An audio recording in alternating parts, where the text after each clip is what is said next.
Yo! What is up sa inyo mga katoking? At sa videong ito ay may bago naman tayong pag-uusapan. Pero bago natin simulan ang ating video ay kung bago ka pa lang sa aking channel ay libre lang mag-subscribe. Click the bell button para lagi kang updated sa aking mga video. Colleen Garcia, ipinapalm kay Billy Crawford ang daring scenes. Nagdalawang isip bago tanggapin ang isang gabi. Colleen Garcia on telling husband Billy Crawford about her intimate scenes in Isang Gabi without giving away the story to him, kasi gusto ko rin na makuha yung organic reaction niya sa buong kwento. Sinabi ko sa kanya kung ano yung mga klaseng scenes yung sino-shoot ko. Kung how far I went and everything. I would say pa nga na mas uncomfortable ako kesa sa kanya. Nag-atubili si Colleen Garcia na tanggapin ang pelikulang Isang Gabi dahil sa dalawang dahilan.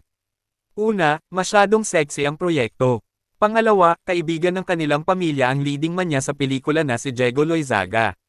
Ang Isang Gabi ay mula sa direksyon ni MacArthur Alejandra, at ang sumulat ng kwento ay ang National Artist for Film and Broadcast Arts na si Ricky Lee. At first, medyo nagdalawang isip kami. Two reasons. One reason was because the material's really very difficult. Originally, yung script na ito was sexier, it was for Viva Max. Pero syempre, marami silang binago and heavy drama kasi yung pelikula. Nagdalawang isip ako sa sarili ko kung kaya ko ba, kung mabibigyan ko ba ng justice. And then, another reason pa, si Diego ang kasama ko kasi para kaming magkapatid. Para ko siyang little brother. Kaya ko bang gawin ito? It was a big factor pero nagawa naman namin ng maayos, saad ni Colleen nang humarap sila ni Diego sa entertainment press.